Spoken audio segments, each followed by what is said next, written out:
ญสุขศรัทธาสาธุชนญาติโยมท่านพุทธบริษัททั้งหลายวันนี้รายการธรรมประทีปส่องต่างก็ได้มาพบปะกับพ่อแม่พี่น้องศรัทธาสาธุชนญาติโยมแห่งครั้งหนึ่งวันนี้ได้ออกรายการธรรมประทีปส่องต่างที่สถานีวิทยุชุมชนของคณะสงฆ์อำเภอฝางแล้วก็เกาะข่ายขึ้นสีขาวไปหลายอำเภอหลายจังหวัดเพื่อศรัทธาญาติโยมได้รับทราบรับฟังเพื่อเป็นข้อคิดสะกิดเตือนใจในขณะที่ออกรายการอยู่ขณะนี้ญาติโยมฟ้าฝนก็ตกลงมาพรำนะทำให้เกิดความแช่มชื่นเบิกบานจิตใจหน้าฝนจึงทำให้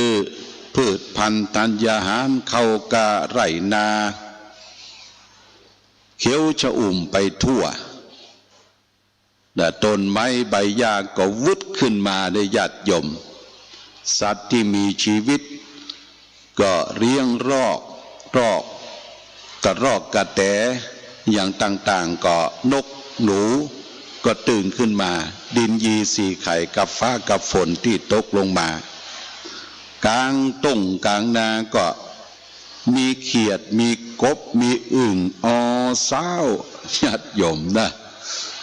น้ำฝนนี้เป็นน้ำอมฤตที่ตกลงจากสวรรค์ฟากฟ้าเนี่ยญาติโยมลองมันตกสู่ใส่หลังคาตอนขณะเนี้ยคงจะได้ยินเสียงส่าเนี่ยเป็นน้ำฟ้าน้ำฝนบ้านเฮาเนี่ยนะญาติโยมเป็นบ้านจุ่มบ้านเย็นบ้านเห็นบ้านล่าบ้านห้าบ้านลงเนอะจุ่มเย็นในน้ำมีปลาในนามีข้าวพื้นดินเขาก็มีแมงมันบนหัวเขาก็มีมดส้มมดหี้เดี๋ยวไปทางใดก็มีของกินของใจทั่วไปในฤดูกาลที่เขาได้ประสบพบในช่วงของก่อนจะเข้าพรรษาเดือน8เดือน9ฟ้าฝนตกลงมาและนอกจากนั้นเดือน9นี่ก็เปิ้นถือว่าเป็นขนบธรรมเนียมประเพณีไหว้ผีเดือน9เลี้ยงผีปู่ย่าขึ้นขันขึ้นครูตาลหาพ่อหาแม่ก็ทำหาปู่แสะย่าแสะเลี้ยงผีห้วยผีห้องผีขุนผีน้ำเนี่ยก็ถือกันมาตั้งแต่โบราณกาลแต่การที่เราจะไปซ่องไปเลี้ยงนั้นญาติโยมตามหลักของพระพุทธศาสนาแล้วพระพุทธเจ้าบัญญัติว่าจะไปเอาสัตว์ที่มีชีวิตไปฆ่าบั่นทอนเอาไปแลกเพื่อจะได้ความสุขเข้ามาให้แก่โลกมนุษย์เช่นว่าเอาไก่กาเอาหมูกาเอาควายกาดีบดีผีกินหมาก็เอาหมาไปฆ่าเนี่ยบดีญาติโยมนะคือเส้งซองมือเทวดานะโดยผลหมากหลากไม้ของกินของใจมีพื้นเพตามธรรมชาติเนี่ยธรรมชาติเนี่ยผีมันก็มีเมตตาธรรมอยู่คุณเขาคุณน้ำมีเมตตาธรรมเทวบุตรเทวดาคุ้มขังรักษาต้นน้ำนาทีเพิ่งก็มีคุณธรรมมีเมตตาธรรมเอาไปซ่องไปไหว้ไปบอกโดยจิตเจตนาอันบริสุทธิ์บ่ไปบนบานสารข่าวบนบานสารกล่าวด้วยของมีชีวิตญาติโยมมันเอาชีวิตไปแลกชีวิตนี่บ่เหมาะสมพระพุทธเจ้าบัดสรรเสริญเรื่องการที่จะไปเส้งไปซ้องบนบานสารกล่าวในสมัยครั้งพุทธกาลพระองค์ก็ได้ ชี้แจงเรื่องนี้ว่าบ่เห็นจะเป็นการสมควรเพราะสัตว์ทุกตัวนั้นรักตัวกลัวตายในญาติโยมนะ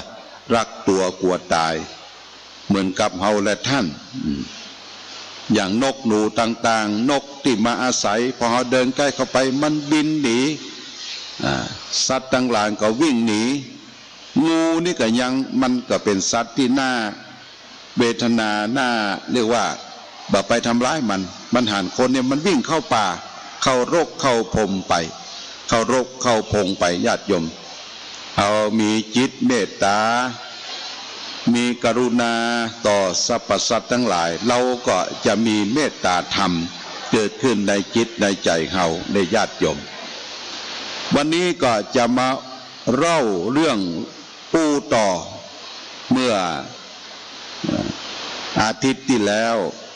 วันที่แล้วก็คือเรื่องของการที่พระพุทธเจ้าตอนที่เป็นเจ้าชายสิทธัตถะพระสิทธัตถะได้ออกทรงผนวดออกบวชได้ทรมานร่างกายโดยอัตตกิลมัฏฐานุโยคคือบาฉันเข้าบาฉันอาหารเพื่อจะทรมานให้เห็นทุกข์เห็นภัยก็พญาอินทร์มาดีดพิณสามสายให้ฟังว่าสายพิณสายที่นิ่งมันเข่งมันตึงเกินก็บ่สามารถที่จะทำมาอย่างเกิดความสำเร็จเป็นการปุดกันขาดได้สายพิณสายที่สองมันหย่อนยานเกินเสียงบ่เพราะบ่ม่วนเช้าชามเย็นชามเนี่ยอย่างเลยเตยเอาไว้ให้ก่อนก็เนี่ยอย่างบัดนั้นเปิ้นบอกว่าทั้งทางโลกและทางธรรมก็บ่เกิดเป็นผลสำเร็จได้สายพิณสายที่สามคือสายที่บ่เข่งและบ่ตึงเกินเป็นทางสายเอกเรียกว่าทางมัชฌิมาปฏิปทา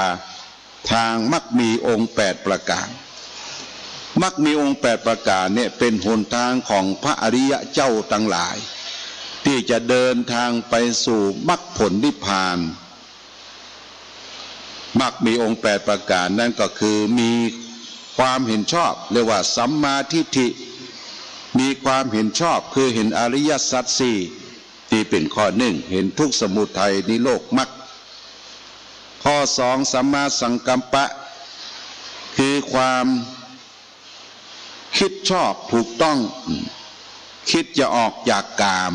คำว่าคิดจะออกจากกามก็คือบัติดอยู่ในกามคุณห้า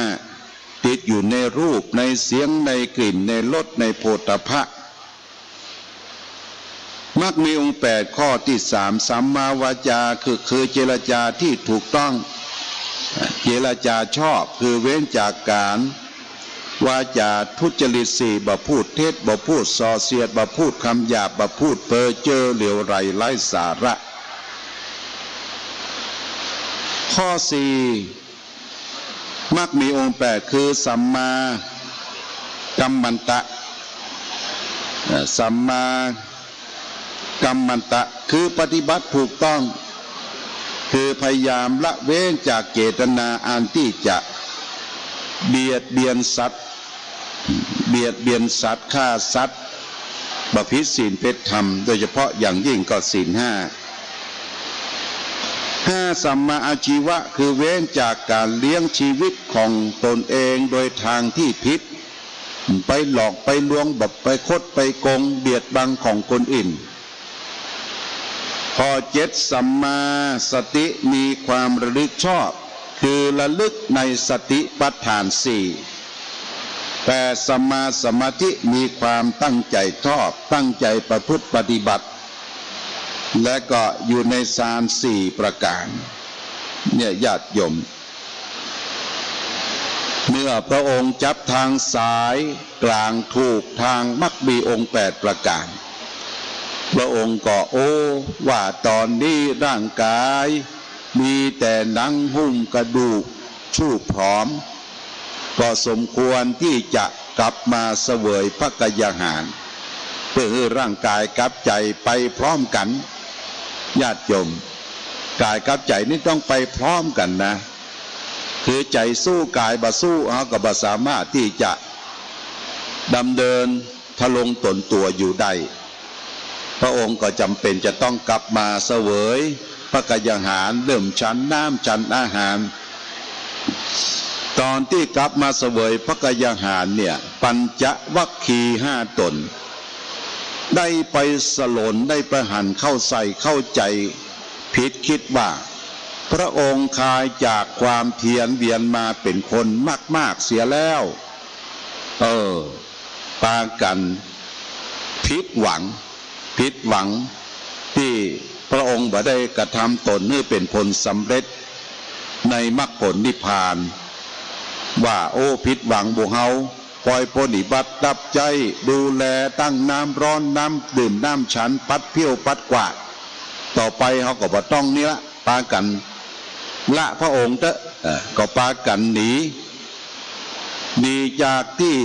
พระสิทธัตถกุมารประพฤติปฏิบัติธรรมจากที่พุทธคยาเดินทางไป200 กว่ากิโลไปสู่เมืองพาราณสีป่าดินสิปาตนักมรกายวันเป็นที่อยู่ของเย่งของราในป่านี้การที่ปัญจวัคคีย์ได้ละจากพระองค์หนีจากพระองค์ไปก็เป็นผลดีการหนึ่งที่ว่าปัญจวัคคีย์ได้เห็นพระองค์ทรมานร่างกายคลายจากความเพียรจากการทรมานร่างกายก็มาเป็นผลสำเร็จเรียกว่าอัตตกิลมัฏฐานุโยคนั้นเป็นที่นิยมพุทธกาลเป็นที่อวดอ้างกันทรมานร่างกายถ้าภัยว่าประสบความสำเร็จก็จะอ้างเอาปัญจวัคคีย์เป็นอาทิเป็นตัวอย่างว่ามันไปเป็นผลสำเร็จเอาเป็นพยานเสร็จแล้วพระองค์เมื่อปัญจวัคคีย์หลีกลี่หนีไปพระองค์ก็ต้องทรงบำเพ็ญธรรมโดยสมณธรรมของพระองค์เองก็นั่งนิ่งอยู่ที่ปืนเกาไม้โพสไลในขณะช่วงวันนั้นเป็นวันเจ้าวันวิสาขะปุรณมีดิถีพระจันทร์เพ็ญเดือน6มีนางหนึ่งชื่อว่าพระนางสุชาดาเป็นบุตรีของชาวบ้านที่อยู่บ่ใกล้บ่ไกลที่พระองค์ทรงบำเพ็ญธรรมนางสุชาดานั้นไปบนบานสันกล่าวที่ต้นไม้โพสไลต้นนั้นว่าขอได้ลูกบุตรธิดาได้มาปฏิสนธิง่ายๆก็คือไปขอลูกกับเทวดาที่รักษาต้นไม้ก็ได้สมใจนางก็ได้ลูกออกมาเป็นบุตรได้สมใจเมื่อสมใจแล้วก็ต้องไปซ่องไปทำบุญเรียกว่าไปทำบุญไปถวายสิ่งที่นางได้นำไปถวายนั่นเรียกว่าเป็นข้าวมัทุปายาตมัทุปายาสะมนุปายาตซึ่งทำโดยปราณีตเป็นข้าวที่บาแก่แต่ญาติโยมที่เขาเอามาทำข้าวเมาเนี่ยเจียโดยน้ำพึ่งน้ำอ้อยเนยใสเนยข้นทำเป็นก้อนอยู่49 ก้อนใส่ถาดทองคำนำไปถวายทุกรุกขเทวดาที่อยู่พื้นไม้โปสไลตอนนั้นพระสิทธัตถะก็นั่งบำเพ็ญเพียรธรรมอยู่ที่นั่นนางเข้าใจว่าเป็นรุกขเทวดาก็เลยถวายเข้ามัทุปายาตพร้อมถาดทองคำเมื่อถวายเสร็จก็กลับไปได้ไปเส้งไปซ่องไปเลี้ยงเรียบร้อยแล้ว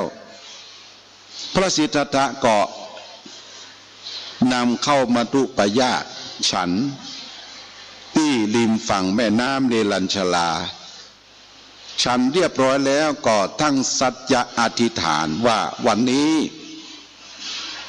ถ้าได้ปฏิบัติธรรมได้สำเร็จมรรคผลเป็นพระสัมมาสัมพุทธเจ้าก็ขอให้ถาด ทองคำใบเนี้ยจงลอยขึ้นไปตามกระแสน้ำในลัญชลาเมื่อสัจจะอธิษฐานเรียบร้อยก็ปล่อยถาดทองคำใบนั้นถาดทองคำก็ไหลจับไปสู่กลางน้ำแล้วก็ไหลขึ้นจิบขึ้นไปทวนกระแสน้ำไปถึงกลางแม่น้ำก็คว่ำดิ่งลงไปสู่เมืองนาคบาดาลไปซ้อนกับถาดทองคำของพระพุทธเจ้าองค์อื่นๆการก่อนที่ผ่านมาจนพญานาคได้สะดุ้งตื่นขึ้นแล้วก็ว่าโอ้จะมีพระพุทธเจ้ามาตรัสรู้แห่งองค์แล้วพญานาคก็สะดุ้งว่าจะมีพระพุทธเจ้ามาตรัสรู้ธรรมแห่งองค์แล้วพระองค์เมื่อลอยถาดทองคำก็ได้เดินทางกลับมาสู่ต้นพระศรีมหาโพธิ์ตอนนั้นก็มีคนเกี่ยวหญ้าคาหญ้าปุกษะหญ้าคาเนี่ยญาติโยมได้ถวายหญ้าคาแก่พระสิทธัตถกุมาร8 กำมือใจถวายหญ้าคา8 กำมือแก่พระสิทธัตถกุมารเมื่อรับหญ้าคา8 กำมือมาแล้วพระองค์ก็เอานำหญ้าคานั้นมาปูเจียราชที่ใต้ต้นพระศรีมหาโพธิ์ของนายโสธิยะพราหมณ์ก็สัจจาธิษฐานว่าวันนี้จะนั่งบำเพ็ญเพียรธรรมณที่นี้ถึงแม้ว่าร่างกายหรือเลือดเนื้อจะเหือดแห้งไปถึงแก่พิทักษ์ใสถึงแก่ชีวิตก็ยอมลุกนั่งจากที่นี่ไปไหนถ้าบ่ได้ตรัสรู้เมื่อพระองค์ได้นั่งหญ้าคาของนายโสธิยะพราหมณ์แล้วที่นั่นก็กลายเป็นรัตนบัลลังก์แก้วญาติโยมนะรัตนบัลลังก์แก้วเป็นเต้นแก้วประภาเป็นเต้นแก้วประภาคือพระองค์ได้นั่งบำเพ็ญเพียรธรรมทีนี้ก็ย้อนไปถึงพญามารที่วันที่พระองค์ได้เสด็จออกทรงผนวดออกบวชนั้นพญามารก็มาเกิดมาขวางบ่ให้พระองค์ได้ออกทรงออกบวชว่าท่านจะออกบวชไปทำไมอยู่ในห้วงในเวียงใจนี่ก็อุดมสมบูรณ์พูนสุขไปโดยโภคทรัพย์สมบัติมีสนมมีนางกำนันเป็นปันคนอายุ14-15มีปราสาท3 ฤดูให้พระองค์ได้เสพสุขพระองค์จะหนีความสุขนี้ไปเนี่ยอย่างอันนี้คือเปรียบเทียบว่าจิตใจของพระองค์นั้นยังหน่วงยังถูกบ่วงยังคิดหวนถึงพระนางยโสธราคิดถึงราหุลน้อยกุมารคิดถึงพระราชบิดาพระราชมารดาคิดถึงข้าทาสบริวารต่างๆเนี่ยมันคิดถึงมันยังห่วงยังบ่วงอยู่พระองค์ก็ฮึดญาติโยมตัดบ่วงตัดห่วงลงไปก็บ่เชื่อกรรมพญามารก็เลยออกบวชก็ทรงบำเพ็ญเพียรธรรมถึงเวลาถึง6 ปีถึง6 ปีทีนี้พญามารก็มากึดลำเปิงว่าเจ้าชายออกบวชน่ะจะไปอยู่ที่ไหนสำเร็จการยันใดกาก็ใจญาณของตนเองเอามือป้องส่องดูผลปรากฏว่าวันนี้จะได้ตรัสรู้ล่ะจะได้เป็นพระพุทธเจ้าเขาทำหน้าที่พญามารจะต้องไปเกิดไปขวางเมื่อพระองค์ได้ตรัสรู้ธรรมเนี่ยญาติโยมท่านสาธุชนทั้งหลายเขาจะแยะอย่างสักอย่างเนี่ยมันจึงมีมารนะมีมารมาเกิดมาขวางมาว่ามาซิดมากายคนเขาจะแยะอย่างการใหญ่เนี่ยญาติโยมถ้าจิตใจบ่เข้มแข็งบ่มีความ มุกมั่งตั้งใจของตนเองและญาติโยมเนี่ยคนเฮาเนี่ยมันจิปาถะลมปากคนนั้นว่านี่คนนี้ว่าอันคนนั้นจะเนี่ยอย่างอันคนเนี้ยจะดีเนี่ยมนุจิปาถะผู้นำนี่สำคัญภาวะผู้นำจะต้องมั่นคงญาติโยมมั่นคงเข้มแข็งบึกบึนอ่อนนอกแข็งในผู้นำนี่จะต้องอ่อนนอกแข็งในคำว่าอ่อนนอกเนี่ยคือมีกิริยาวาจาเรียบร้อยอูจางขานเพาะสนอสดแต่จิตใจนะเข้มแข็งญาติโยมนะบ่หวั่นไหวต่อสิ่งที่มากระทบเพราะว่าเฮาถูกโลกธรรมครอบงำเฮามีลาภยศสรรเสริญสุขมีนินทามีทุกข์มีอย่างครอบคลุมเฮามีได้มีเสียเพราะฉะนั้นบัณฑิตท่านผู้รู้นักปราชญ์เป็นผู้นำเนี่ยจะต้องบ่หวั่นไหวต่อสิ่งที่มากระทบพระองค์ก็ทรงบำเพ็ญเพียรธรรมบ่หวั่นไหวต่อสิ่งที่มากระทบพญามารเนี่ยจะมาคัดมาขวางทีแรกมันก็เข้ามาในสถานที่พระองค์ทรงบำเพ็ญเพียรจะได้ตรัสรู้วันนั้นมันก็ปล่อยลูกสาวมาก่อนปล่อยลูกสาวของตนเองพญามารเนี่ยนะมารังควานมาหนุ่งน้อยห่มน้อยมาฟ้อนบาลำโชชึ่งหนุ่งปิดเปิดเอาผ้าใยบัวบางๆเนี่ยมาครอบมาคุมวับแวมเนี่ยญาติโยมได้มาไล่ลำชื่อว่านางตันหานางราคานางอรดีชื่อก็มันเป็นชื่อของลูกพญามารทั้งนั้นญาติโยมชื่อของมารพระองค์ทรงนั่งนิ่มใจขันติบารมีเข้าข่มบรรลงมาฟ้อนมาลำกับลูกสาวพญามารจนลูกสาวพญามารก็สำนึกคิดว่าโอ้บ่เคยพบเป็นพระอิฐพระปูนก้าไล่ลำเอาผ้าใยบัวบางลอดไป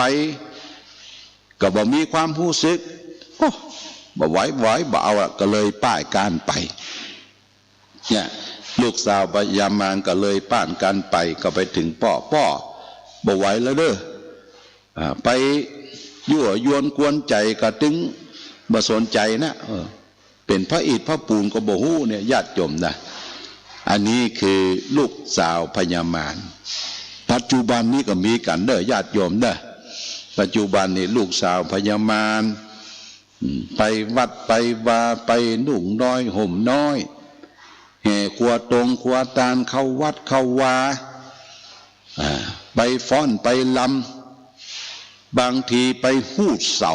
เนาะไปหูดเสาเอาไฟมาเล่นมากแต่งเทกเข้าวัดก็มีปัจจุบันเนี่ยเป็นก้องเป็นมองไปแห่ไปแหนบ่มีละเอาลำโพงใหญ่มาใส่รถดังเตื้อผู้เฒ่าผู้แก่ได้ยินได้ฟังใจสั่นวึดอาตมาได้ไปปะไปพบใจสั่นญาติโยมเหมือนกับจะช็อกลำโพงดังเตื้อตั้งหน้าแห่กันเข้าไปเป็นเส้นเป็นสายฟ้อนรำกันบางทีก็กำขวดเหล้าบางทีก็เอาจ้อนตีขวดเหล้าแห่แหนแต่นุ่งน้อยห่มเน่าเมาสเปะสปะต้นขวดตาลแห่เข้าไปลาบลาเหลือก็แซ่เหลือก็ต้นยอดมันลุมันปังนี่ญาติโยมนะอันนี้ก็คงจะเป็นส่วนหนึ่งของลูกสาวพญามารไปยั่วยวนกวนใจเข้าวัดเข้าวาพระเจ้าประสงค์พระหนุ่มเนนน้อยตั้งหลายจิตใจไววันคนเฮาพระมันเป็นปุถุชนญาติโยมจะไปว่าตุว่าพระบ่ได้เพราะว่าพระนั้นยังเป็นพระปุถุชนอยู่ยังเข้าไปฝึกหัดปฏิบัติหันเปิ้นม่วนเปิ้นงานก็ไปยื้อไปส่องพอญาติโยมก็บ่ต้องไปตำหนิติเตียนนะด้วยปารมีเปิ้นมีธงชาติและเพลงชาติไทยเป็นสัญลักษณ์ของความเป็นไทยเราจงร่วมใจยืนตรงเคารพธงชาติ ด้วยความภาคภูมิใจในเอกราชและความเสียสละของบรรพบุรุษไทยประเทศไทยรวมและเชื้อชาติไทยเป็นประชารัฐผ้าไทยของไทยทุกส่วนอยู่ดำรงคงไว้ได้ทั้งมวลด้วยแค่ล้วนหมายรักษาพันธินไทยนิรักสงบแต่ถึงรบไม่กล้าเอกราชจะไม่ให้ใครคุมขีสละเลือดทุกอย่างเป็นชาติทะเลถ้าเลือกประเทศชาติไทยก็เวทีชัยชโย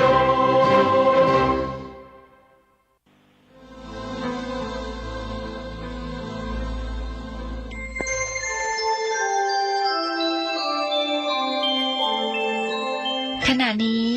ท่านกำลังฟังสถานีวิทยุกระจายเสียง